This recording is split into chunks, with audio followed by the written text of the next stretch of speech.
England must stay in Union Européenne. Please vote remaining of England in Europe. I beg you, over 3 million British jobs are linked to our trade with Europe. We need to stay to protect working people and vital industry like manufacturing. I beg you, please remain in Union Européenne. If Britain leaves, there is no long come back again. Job on your right at work are at risk if Britain leave Europe. Thank you. Vote remain on Tuesday. Mes amis, mes frères, mes amis, l'Angleterre c'est notre pays, c'est notre grand pays, nous sommes des leaders. C'est nous qui avons été à l'auteur, c'est nous qui étions parmi les gens qui ont créé l'Union européenne. Alors, les institutions que nous-mêmes nous avons créées, nous ne pouvons pas les quitter. Parce que le fait de quitter l'Europe, ça va nous compliquer. Parce que premièrement, nous allons perdre beaucoup de travail, surtout dans la manufacturier. Et il y a au moins plus de 3 millions de travail qui est lié à l'industrie que nous devons protéger. Alors, voter que l'Angleterre reste dans l'Union européenne, c'est sauver votre travail. C'est aussi faire des économies pour ne pas payer l'argent pour aller chercher les visas.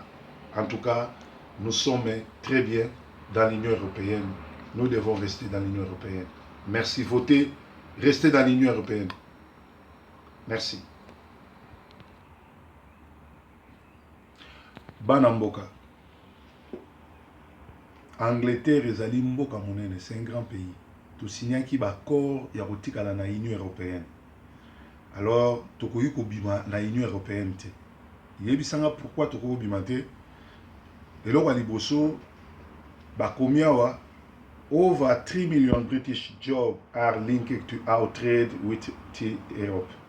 Tout ça na plus de 3 millions ya misala oyo soki tobimi to perdre ango tokomi ba chômeur. À part wana tobimakawa toke Paris toke Europe mobimba sans visa. Tracasserie ezate. Orobana robimisaka 50 €, 200 € pour zwa visa. À part wana makambo eze belé. Biso bato to protégeaki, biso bato votaka Union européenne ndeko na nga totikala na Union européenne. Soki to bimi na Union européenne to zonga lisusu te poto elengi nango esili Angleterre grande puissance esili. Biso tant que ba leader d'opinion to yebisi bino lobby j'ai dit biso do stock no vota remaining ya UK na kati Europe to voter Angleterre mboka makasi etikala na kati Europe.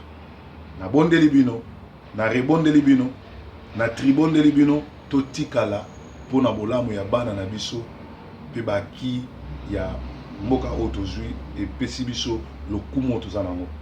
Merci pour na vote na yo. Merci. Vive la